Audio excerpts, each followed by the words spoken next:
morning. It's Scott Collin, editor-in-chief of the Cannata Report. It's Friday morning. I'm here with Frank Cannata, our founder. Hey, Frank, how are you today? I'm fine and raring to go. Got some exciting stuff to talk about. Okay, well, actually, I know one of our viewers sent you some questions, and you're going to address some of those today. So why don't you tell our audience about it?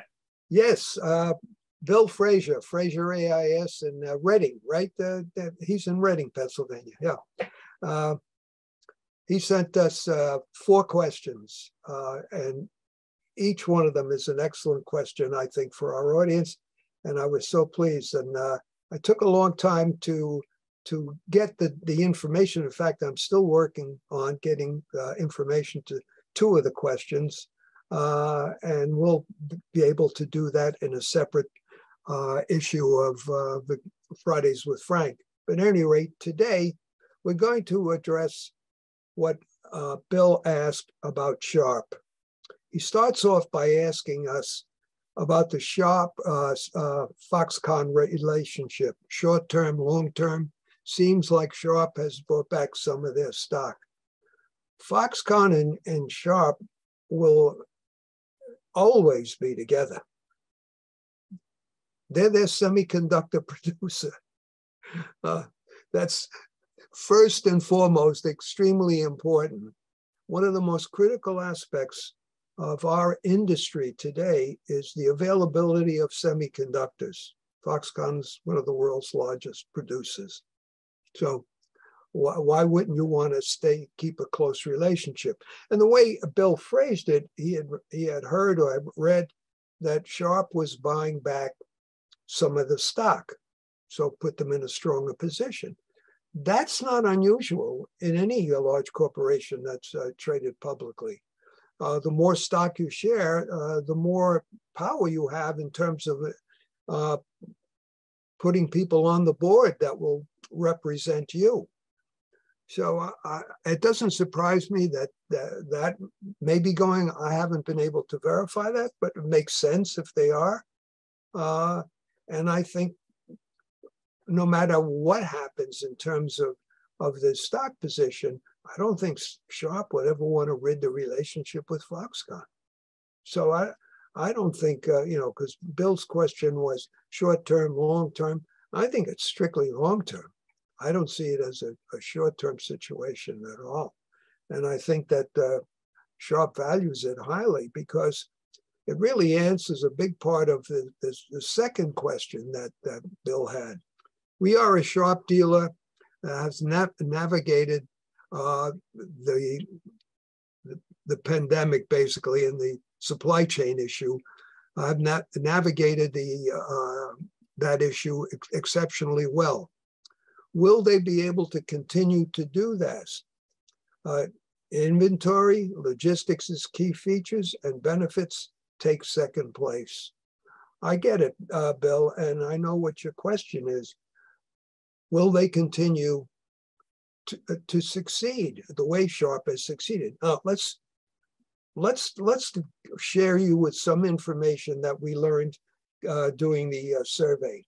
I have my notes here to my right, so I'm just going to take a look.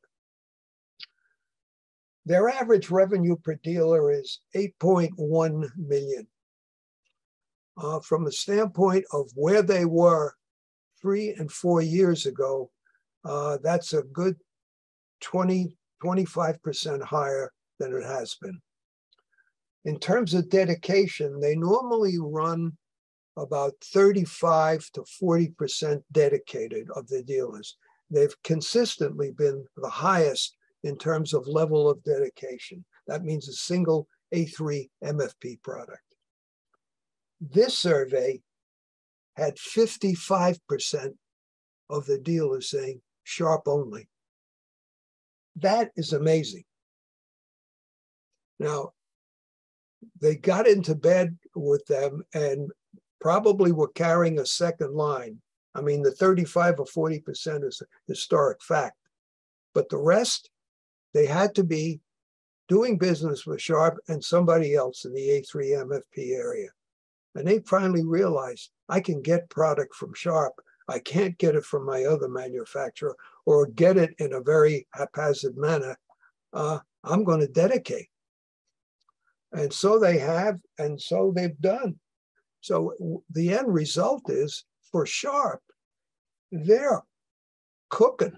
I mean, when you got, we had 90 dealers respond to the survey, right, Scott? 90 or 91? It's just common sense that they're going to continue to thrive, because what Sharp has done and done so successfully, it's more than just selling the dealers more product because they're dedicated.